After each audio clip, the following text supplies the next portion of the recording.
Students, class 8 এর ইতিহাস পড়া করে দিচ্ছি। আজকে তোমাদের চ্যাপ্টার 7 ভারতের জাতীয় আন্দোলনের আদর্শ ও বিবর্তন, এটা দুটো পাঠে পড়াবো। আজকে পার্ট 1 দেখো।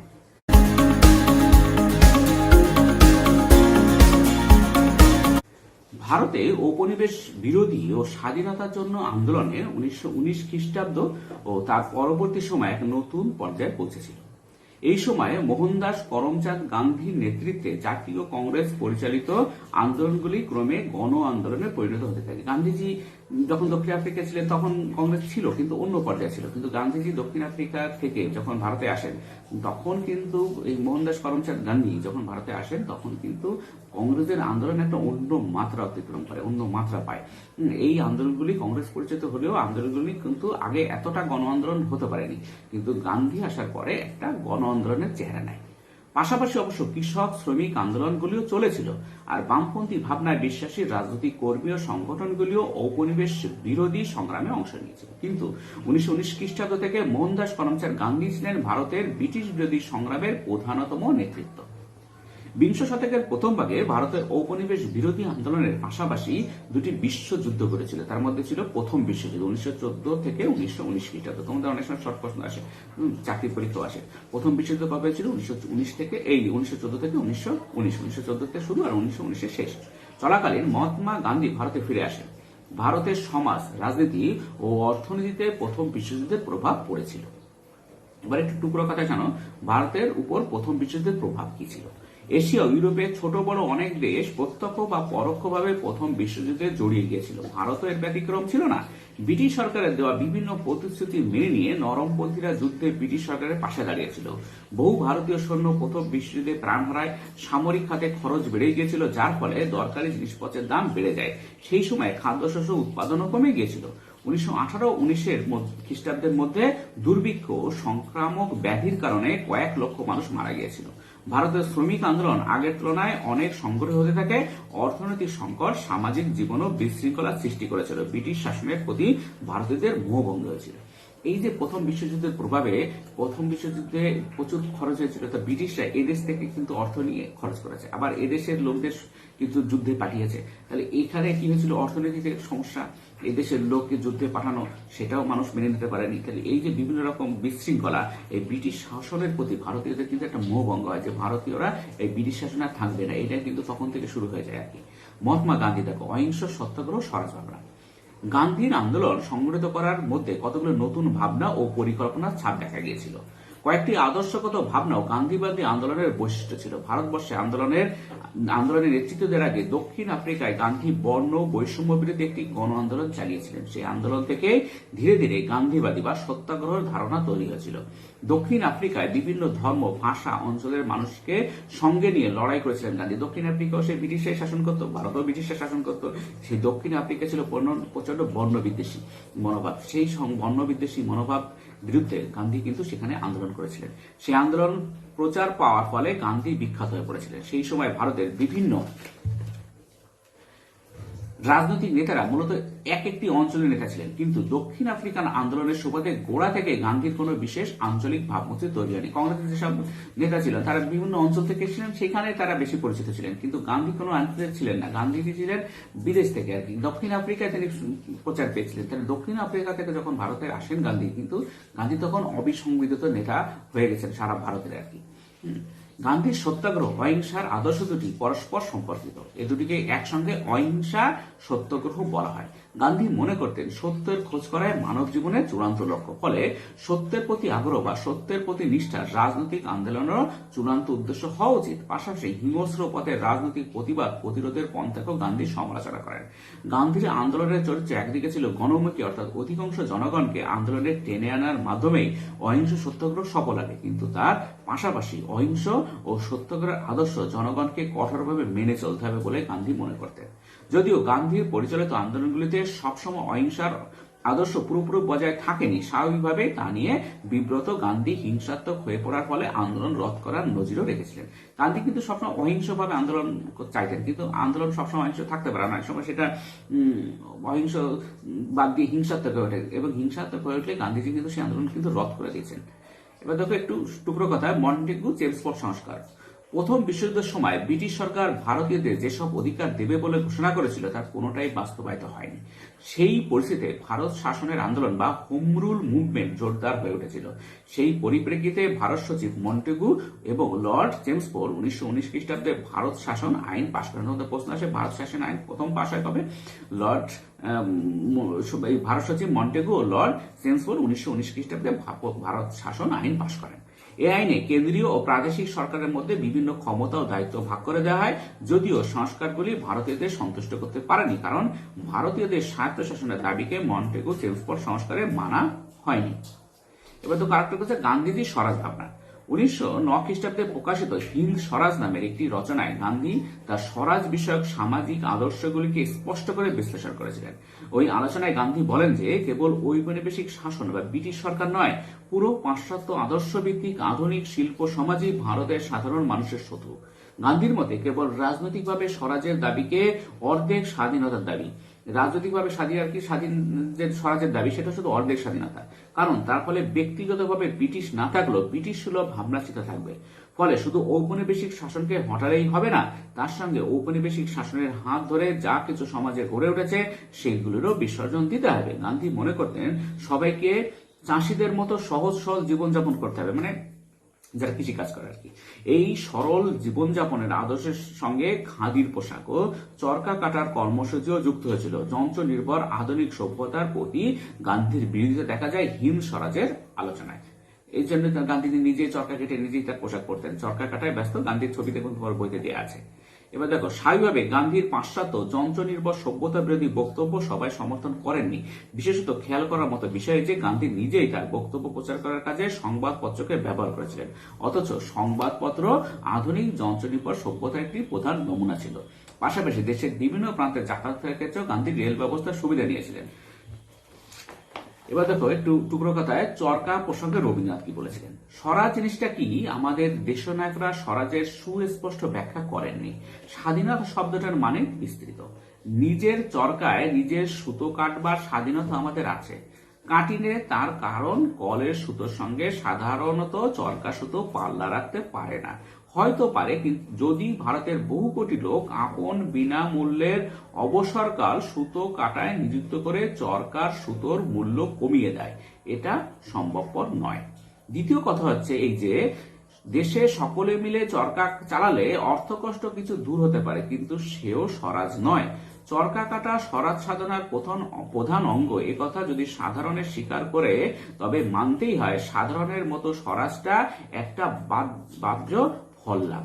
এজন্যই দেশের মঙ্গল সাধনে আত্মপ্রভাবের যে সকল চরিত্রগত সামাজিক প্রথাগত বাধা আছে সেই প্রধান বিষয় থেকে আমাদের মনকে সরিয়ে এনে চরকা চালনার উপর তাকে অন্তত নিবিষ্ট করলে লোকে বিস্মিত হয় না, বরঞ্চ আরাম পায়।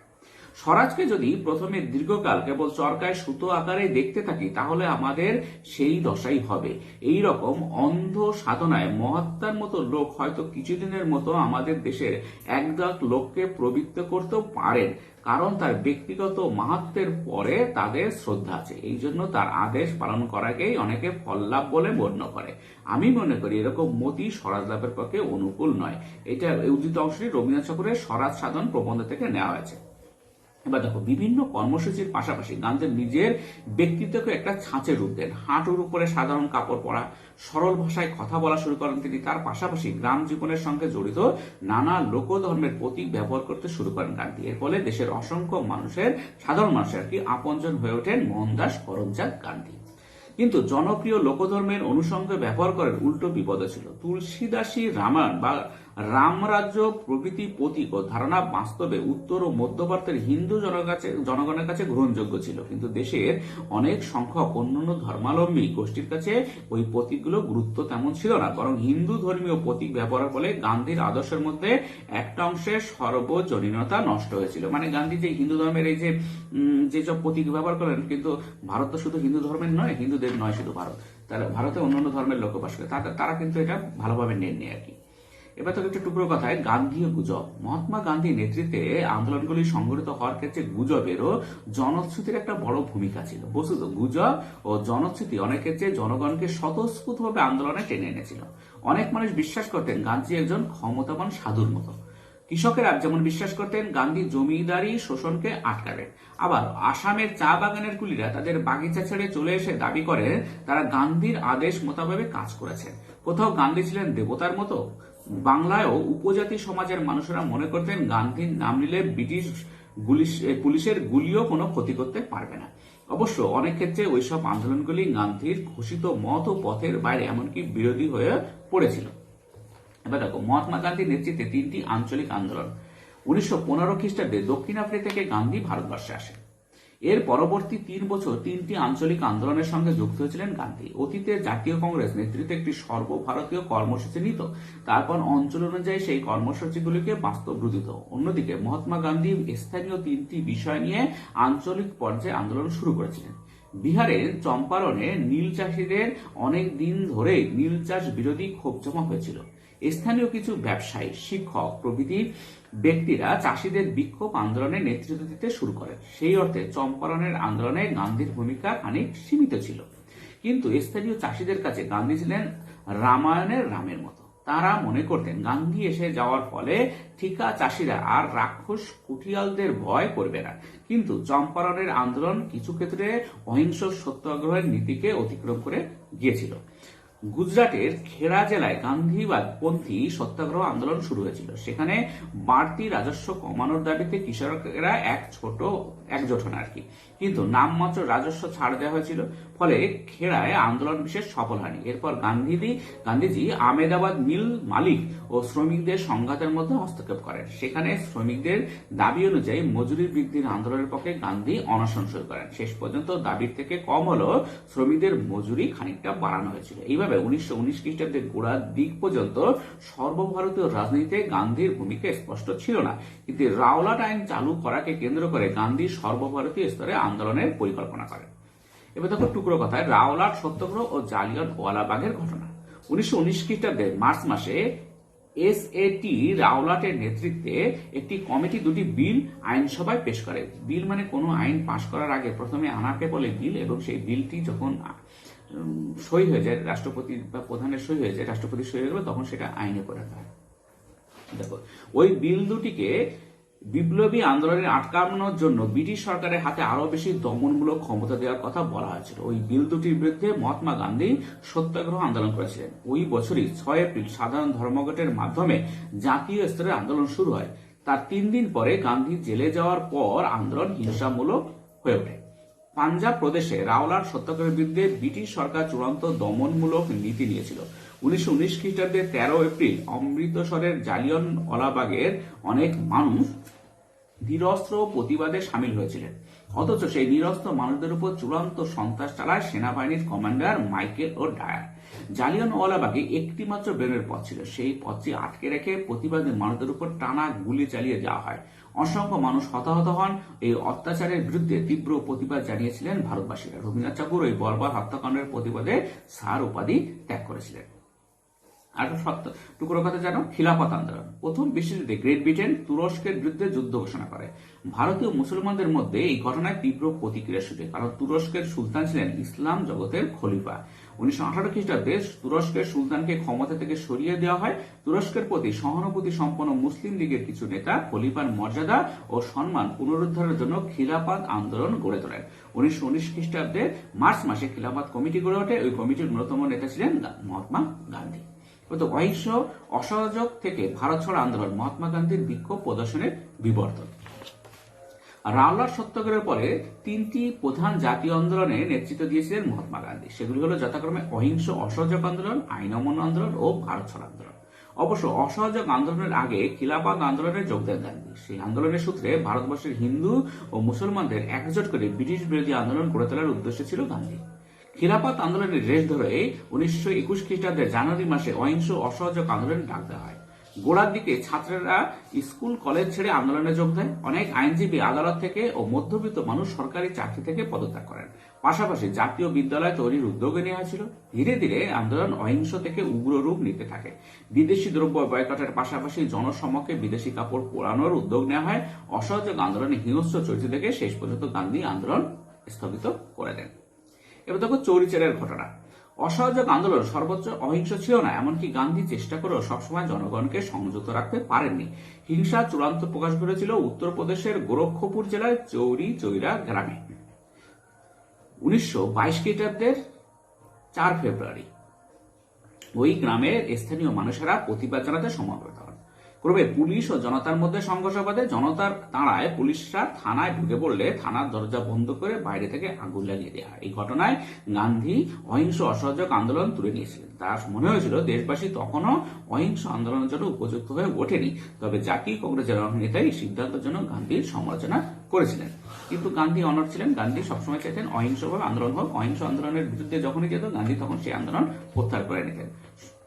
তবে অসহযোগ আন্দোলনের ফলে ভারতে কাপড় আমদানির হার অনেকটাই কমে গিয়েছিল। পাশাপাশি শ্রমিক ও কৃষকরা অনেকে আন্দোলনে যোগ দিয়েছিলেন। যদিও শহুরে শিক্ষিত মধ্যবিত্ত মানুষেরা গণহারে আন্দোলনে যোগ দেননি। তাছাড়া খিলাফত আন্দোলন ধীরে ধীরে থেমে গিয়েছিল। জাতীয় বিদ্যালয় ও দেশীয় কাপড়ের জনপ্রিয়তা ক্রমে কমে গিয়েছিল। অহিংস অসহযোগ আন্দোলন ভারতবর্ষের সব জায়গায় ছড়িয়ে পড়েনি। পাশাপাশি এক একটি অঞ্চলে এককভাবে আন্দোলন গড়ে উঠেছিল। কিন্তু সেই সব মানুষেরা অসহযোগ আন্দোলনে যোগ দেন যারা আগে কংগ্রেস পরিচিত আন্দোলনগুলিতে সামিল হননি। ছাত্র যুব সমাজ ও নারীরাও অসহযোগ আন্দোলনে ব্যাপকভাবে অংশগ্রহণ করেছেন। আগে যারা কংগ্রেসের আন্দোলনকে সামিল করতো না, কংগ্রেসের আন্দোলনকে আগে 3 দিনের তামাশাও কেউ বলতো, এরকম আর কি। কংগ্রেস তখন কি করতো, কিছু কিছু কর্মসূচি নিত, আলোচনা করতো, আর যে যার কাজে নেমে পড়তো, কোনো কাজই হতো না আর কি। অহিংস আন্দোলনের পর বেশ কিছু নতুন গণ আন্দোলন গড়ে তোলার পরিস্থিতি ছিল না। গান্ধী নিজে বেশ কয়েকবার জেলে ছিলেন। তাছাড়া জেল থেকে বেরিয়েও তিনি আদর্শ সত্যাগ্রহী কর্মী তৈরিতে মনোযোগ দিয়েছিলেন। অন্যদিকে কংগ্রেস সংগঠনের মধ্যেও নতুন বিবাদ তৈরি হয়েছিল। কংগ্রেসের মধ্যে স্বরাজ্যপন্থী বলে একটি নতুন গোষ্ঠী তৈরি হয়েছিল। এবার দেখো স্বরাজ্য দল, একটু তীব্র কথা। চিত্তরঞ্জন দাস, মতিলাল নেহরু। কংগ্রেসের মধ্যে চিত্তরঞ্জন দাস ও মতিলাল নেহরু প্রমুখ নেতারা গান্ধীর পন্থা থেকে বেরিয়ে আসার কথা বলেছিলেন। তাদের মতে সরকারি আইন পরিষদকে বয়কট না করে তাতে অংশ নেওয়া উচিত। সেভাবে সরকারি নীতি ও কাজে বাধা দেওয়া যাবে। অন্যদিকে গান্ধীপন্থীরা পুরনো রাস্তাটাই চলতে উৎসাহী ছিলেন। ফলে 1922 খ্রিস্টাব্দের শেষ দিকে চিত্তরঞ্জন দাস ও মতিলাল নেহরু মিলে কংগ্রেস খিলাফত স্বরাজ্য দল তৈরি করেন। ওই দলটি কংগ্রেসের মধ্যে একটি গোষ্ঠী হিসেবে কাজ করতে থাকে, কিন্তু আলাদা কর্মসূচি নিলেও গান্ধীর পরামর্শ মতো দুই গোষ্ঠী কংগ্রেসের মধ্যে থেকে গিয়েছিল। চিত্তরঞ্জন দাস মারা যাওয়ার পরে 1925 খ্রিস্টাব্দে গোষ্ঠীগুলি এক হয়ে যায়। দেখো 1927 খ্রিস্টাব্দের নভেম্বর মাসে ঔপনিবেশিক সরকার ভারতীয়দের সাংবিধানিক অধিকার খতিয়ে দেখার জন্য একটি কমিশন তৈরি করে। স্যার জন সাইমনের নেতৃত্বে এই কমিশনে কোনো ভারতীয় সদস্য ছিল না। ফলে ভারতের সমস্ত রাজনৈতিক সংগঠনগুলি সাইমন কমিশনের বিরোধিতা করে। পাশাপাশি সাইমন কমিশনের বিরুদ্ধে নানা স্তরে গণ আন্দোলন গড়ে উঠেছিল। দেশজোড়া বিভিন্ন হরতালে কমিশনকে কালো পতাকা দেখিয়ে আওয়াজ তোলা হয়েছিল, সাইমন ফিরে যাও। সাইমন কমিশন বিরোধী উদ্যোগগুলির ফলে 1929 খ্রিস্টাব্দে গান্ধী নেতৃত্বে কংগ্রেসের পূর্ণ স্বরাজ অর্জনের কথা ঘোষণা করে। গান্ধীকে সামনে রেখে আইন অমান্য আন্দোলনের ডাক দেওয়া হয়। 1930 খ্রিস্টাব্দের 6 এপ্রিল গুজরাটের ডান্ডিতে অভিযান করে লবণ আইন ভঙ্গ করেন গান্ধী। সমুদ্রের তটভূমি থেকে এক মুঠো লবণ তুলে গান্ধী প্রতীকীভাবে ভারতবর্ষ ঔপনিবেশিক শাসনকে অস্বীকার করেন। এই লবণটা তৈরি করাটা বড় কথা না, লবণটা হচ্ছে সবার দরকার। তাহলে এইটার মাধ্যমে গান্ধী সবার মাধ্যমে আন্দোলন ছড়িয়ে পড়তে চেয়েছিলেন। আর এটা হচ্ছে আইন ভঙ্গ করা। ব্রিটিশরা তখন ব্রিটিশদের সময় লবণ তৈরিকার অধিকার ভারতে ছিল না। তাহলে লবণ যখন ভারতেরা তৈরি করলো, তার মানে ব্রিটিশদের আইন ভঙ্গ করলো। এটা কবে হয়েছিল? 1930 খ্রিস্টাব্দের 6 এপ্রিল। তারপরে দুটোই দেশ জুড়ে আইন অমান্য আন্দোলন ছড়িয়ে পড়ে। সাধারণ জনতা হরতাল ও বিক্ষোভে যোগ দিতে থাকে। সরকারকে কর দেওয়া বন্ধ করার পাশাপাশি বিদেশি দ্রব্য বয়কট করা শুরু হয়। কৃষকরা রাজস্ব দিতে অস্বীকার করায় তাদের জমি বাজেয়াপ্ত করে নেয় সরকার। ব্যাপক সংখ্যায় নারীরা আইন অমান্য আন্দোলনে যোগ দিয়েছিলেন। এবার দেখেন টুকরো কথায়, ভারতের উত্তর পশ্চিম ও পূর্ব অঞ্চলে আইন অমান্য আন্দোলন। ভারতের উত্তর থেকে পশ্চিম প্রান্তে খান আব্দুল গফফার খানের নেতৃত্বে পাঠানরা আইন অমান্য আন্দোলনে সামিল হয়েছিলেন। তারা ছিলেন অহিংস গান্ধীবাদী সংগ্রামী। তাদের সংগঠনটির নাম ছিল খুদাই খিদমত গায়। লাল রঙের কুর্তা পরতেন বলে তাদের লাল কুর্তা বাহিনীও বলা হতো। গান্ধী অনুগামী হওয়ার সুবাদে আব্দুল গফফার খান সীমান্ত গান্ধী নামেও পরিচিত। তোমাদের যদি প্রশ্ন আছে সীমান্ত গান্ধী কাকে বলা হয়? খান আব্দুল গফফার খান আর কি। আব্দুল গফফার খানকে সীমান্ত গান্ধী বলা হয়। পেশোয়ারে ব্রিটিশ সেনাবাহিনীর সিপাহীরা অহিংস আন্দোলনকারীর উপর গুলি চালাতে অস্বীকার করে। মণিপুরী ও নাগাদের মধ্যে আইন অমান্য আন্দোলন সারা জাগিয়েছিল। নাগা অঞ্চলে তরুণী রানী গিদালো ব্রিটিশ শাসনের বিরুদ্ধে বিদ্রোহে সামিল হন। ব্রিটিশ সরকার তাকে গ্রেপ্তার করে। 1930-এর দশকে মৌলানা আব্দুল হামিদ খান ভাসানীর নেতৃত্বে সিলেট, ময়মনসিংহ প্রভৃতি অঞ্চলে কৃষক আন্দোলন সংগঠিত হয়েছিল। এই আইন অমান্য আন্দোলনে ব্রিটিশ সরকার প্রচলিত দমনীতিতে সাহায্য দিয়েছিল। রাজনৈতিক সংগঠন হিসেবে কংগ্রেসকে নিষিদ্ধ ঘোষণা করা হয়, পাশাপাশি জাতীয়তাবাদী সংবাদপত্রগুলিকেও কঠোর বিধিনিষেধের আওতায় আনা হয়েছিল। তার পাশাপাশি ব্রিটিশ সরকার 1930 খ্রিস্টাব্দে একটি বৈঠক ডাকে। ওই বৈঠকের উদ্দেশ্য ছিল সাইমন কমিশনের রিপোর্ট নিয়ে আলোচনা করা। কংগ্রেস ওই বৈঠক বয়কট করে, ফলে দ্বিতীয়বার বৈঠকের উদ্যোগ নেওয়া হয়। কংগ্রেসের পক্ষ থেকে গান্ধীকে ওই বৈঠকে উপস্থিত হওয়ার জন্য রাজি করায় ব্রিটিশ সরকার। তার পাশাপাশি লর্ড আরহনের সঙ্গে গান্ধীর একটি চুক্তি হয়। 1932 খ্রিস্টাব্দে থেকে শুরু করে আবার আইন অমান্য আন্দোলন শুরু হয়। বিক্ষোভ মিছিলের পাশাপাশি বিদেশি কাপড় বর্জন করা ও ভূমি রাজস্ব কর না দেওয়ার উদ্যোগ নেওয়া হয়। 1932 থেকে 1933 খ্রিস্টাব্দের মধ্যে লক্ষাধিক মানুষ আন্দোলনের জন্য জেলে যান। তবে দ্বিতীয় পর্যায়ে আইন অমান্য বিশেষ সফল হয়নি। 1934 খ্রিস্টাব্দের মে মাসে আইন অমান্য আন্দোলনের নিঃশর্তভাবে তুলে নেওয়া হয়। অবশ্য অসহযোগ আন্দোলনের তুলনায় আইন অমান্য আন্দোলনের কয়েকটি নতুন বৈশিষ্ট্য দেখা গিয়েছিল। যেমন অসহযোগ আন্দোলনের সময় যেমন হিন্দু মুসলিম ঐক্য ছিল, তেমনটা 1930 খ্রিস্টাব্দে দেখা যায়নি। পাশাপাশি শহরের শিক্ষিত মধ্যবিত্ত মানুষের যোগদান আইন অমান্য আন্দোলনে কম ছিল। একইভাবে 1930 খ্রিস্টাব্দে আন্দোলনে শ্রমিকরাও কম যোগ দিয়েছিলেন, তবে কৃষক ও ব্যবসায়ীরা বেশি সংখ্যায় যুক্ত হয়েছিলেন আইন অমান্য আন্দোলনে। তাছাড়া রাজনৈতিক দল হিসেবে কংগ্রেসও ধীরে ধীরে সাংবিধানিক অধিকার পাওয়ার লড়াইয়ে বেশি উৎসাহী হয়ে পড়েছিল। সেদিক থেকে গান্ধীর স্বরাজের আদর্শ থেকে আস্তে আস্তে সরে যাচ্ছিল জাতীয় কংগ্রেস। এবার দেখো গান্ধী আরোহণ চুক্তি। 1931 খ্রিস্টাব্দে 5 মার্চ গান্ধী ও লর্ড আরহনের মধ্যে যে চুক্তি হয়েছিল তাকে দিল্লি চুক্তিও বলে। তোমাদের প্রশ্ন আসতে পারে দিল্লি চুক্তি কি? আসলে 1931 খ্রিস্টাব্দে 5 মার্চ গান্ধী ও লর্ড আরহনের মধ্যে যে চুক্তি হয় সেটাই হচ্ছে দিল্লি চুক্তি। সেই চুক্তিতে ঠিক হয় অহিংস সত্যাগ্রহী বন্দীদের ব্রিটিশ সরকার ছেড়ে দেবে, ব্রিটিশ পণ্য বর্জন করা চলবে না, দমনমূলক আইনগুলি সরকার তুলে নেবে। এসবের বদলে কংগ্রেস আইন অমান্য আন্দোলন প্রত্যাহার করবে। পাশাপাশি লন্ডনে দ্বিতীয় বৈঠকে গান্ধী যোগ দেবেন, কিন্তু দ্বিতীয় গোলটেবিল বৈঠকের আলোচনায় গান্ধী হতাশ হন, ফলে আবার আইন অমান্য আন্দোলন শুরু হয়। এরপরে দেখো টুকরো কথা, 1930-এর দশকে কয়েকটি বিপ্লবী অভ্যুত্থান। মাস্টারদা সূর্য সেন ও জালালাবাদের যুদ্ধ। 1930 খ্রিস্টাব্দে চট্টগ্রামের সূর্য সেনের নেতৃত্বে বিপ্লববাদী অভ্যুত্থান করে। ঠিক হয় যে একই সঙ্গে চট্টগ্রাম, ময়মনসিংহ আর বরিশালে আক্রমণ চালানো হবে। এই পরিকল্পনা অনুযায়ী সূর্য সেনের নেতৃত্বে 1930 খ্রিস্টাব্দে 18 এপ্রিল চট্টগ্রাম অস্ত্রাগার লুণ্ঠন করা হয়।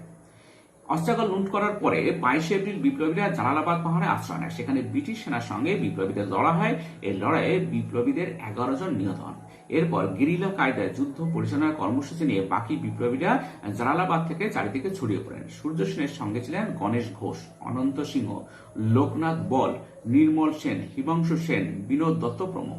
সূর্য সেন 1933 খ্রিস্টাব্দে পুলিশের হাতে ধরা পড়েন। 1934 খ্রিস্টাব্দে 12 জানুয়ারি তার ফাঁসি হয়। এবার দেখো বিনয় বাদল দীনেশ ও অলিন্দ অভিযান।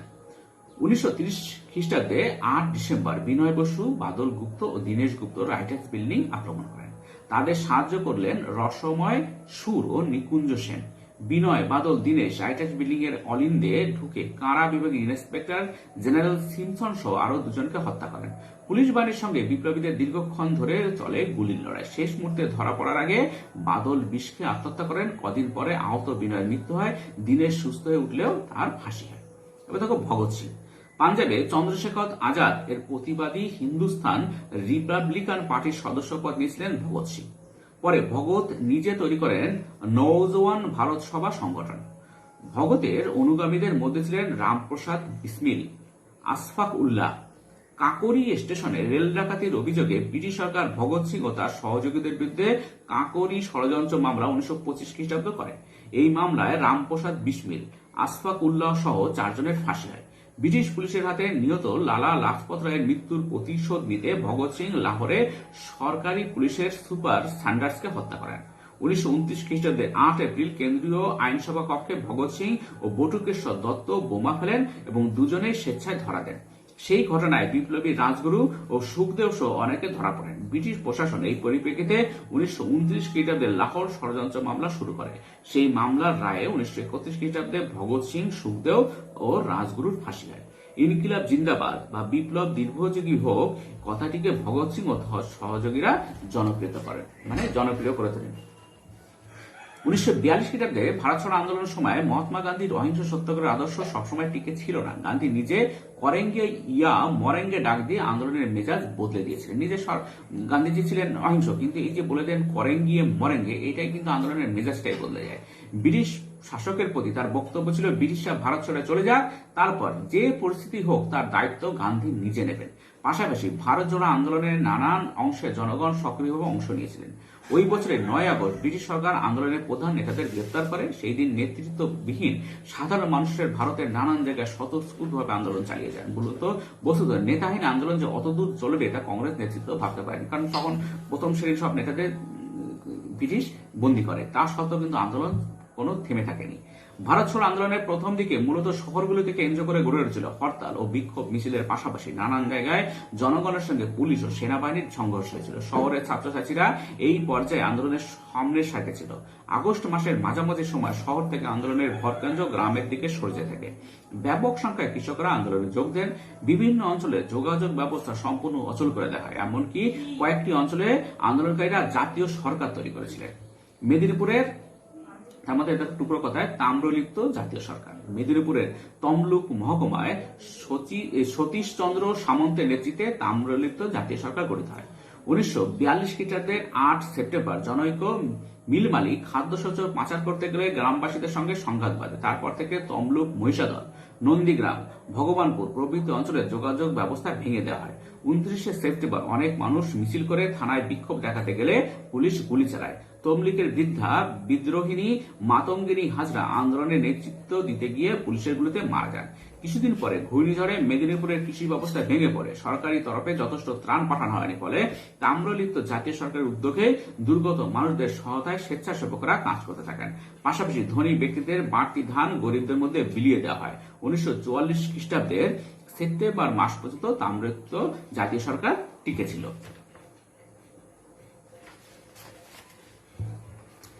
ভারত ছাড়ো আন্দোলনে দমন করার জন্য সরকারের তরফে বিরাট সংখ্যক পুলিশ ও সেনাবাহিনী ব্যবহার করা ছিল। বাস্তবে 1857 খ্রিস্টাব্দের বিদ্রোহের পর এত বড় বিদ্রোহ যে ভারতে আর হয়নি তা ব্রিটিশ প্রশাসকরা স্বীকার করে নিয়েছিল। শ্রমিকরা প্রথম দিকে আন্দোলনে যোগ দিয়েছিলেন, তারা তবে ব্যাপক সংখ্যায় ছাত্রছাত্রী ও কৃষকরা ছিলেন ভারত ছাড়ো আন্দোলনের মূল শক্তি। বস্তুত কংগ্রেসের সাংগঠনিক হিসাব নিকেশের বাইরে গিয়ে নিজেদের মতো কর্মসূচি তৈরি করে নিয়েছিলেন আন্দোলনকারীরা। তা সত্ত্বেও ঔপনিবেশিক সরকার এই আন্দোলন দমন করতে পেরেছিল। তবে ঔপনিবেশিক শাসক বুঝতে পেরেছিল যে দমন পীড়নের মাধ্যমে ভারতবর্ষে বেশি দিন ক্ষমতা ধরে রাখা যাবে না। এবার টুকরো কথা দেখো ভারতের রাজনীতি ও অর্থনীতির উপর দ্বিতীয় বিশ্বযুদ্ধের প্রভাব আর কি। 1942 খ্রিস্টাব্দে একদিকে যখন ভারত ছাড়ো আন্দোলন জোরদার, অন্যদিকে পৃথিবী জুড়ে চলেছিল দ্বিতীয় বিশ্বযুদ্ধ। সেই যুদ্ধে একদিকে ছিল জার্মানি, ইতালি ও জাপান, অন্যদিকে ছিল ইংল্যান্ড, ফ্রান্স ও সোভিয়েত রাশিয়া। ভাইসরয় লর্ড লিথগো ভারতকে একতরফা যুদ্ধরত দেশ বলে ঘোষণা করে দেন। 1940 খ্রিস্টাব্দ নাগাদ ফ্রান্স ও ইংল্যান্ড জার্মান আক্রমণে কোণঠাসা হয়ে পড়ে। 1941 খ্রিস্টাব্দে জাপান জোর কদমে যুদ্ধে যোগ দিলে দ্বিতীয় বিশ্বযুদ্ধে ভারতের জড়িয়ে পড়ার সম্ভাবনা তৈরি হয়। তখন ব্রিটিশ সরকার ভারতীয়দের সাহায্য পাওয়ার জন্য উদ্যোগী হয়ে ওঠে। 1942 খ্রিস্টাব্দে আমেরিকা ও সোভিয়েত রাশিয়াও ভারতীয়দের দাবির ব্যাপারে সহানুভূতি দেখায়। তার ফলে স্যার স্টাফোর্ড ক্রিপসের নেতৃত্বে একটি দল ভারতে আসে। ক্রিপস প্রতিশ্রুতি দেন যুদ্ধের পর ভারতকে আত্মনিয়ন্ত্রণের মর্যাদা দেওয়া হবে। এদিকে যুদ্ধের ফলে খাদ্য সংকট ও মুদ্রাস্ফীতি চরম উঠেছিল। গান্ধীও এই সময় ডাক দেন ব্রিটিশ ভারত ছাড়ো। এহেন পরিস্থিতিতে সুভাষ চন্দ্র বসু সিদ্ধান্ত নিয়েছিলেন যে বিশ্বযুদ্ধের পরিস্থিতিকে ভারতের ব্রিটিশ শক্তির বিরুদ্ধে কাজে লাগাতে হবে। এর পরের পার্টে আমরা সুভাষ চন্দ্র বসু আজাদ হিন্দ ফৌজের সংগ্রাম নিয়ে আলোচনা করবো। আজকে পর্যন্ত তোমরা পরপর দেখতে থাকো। Thank you very much for watching.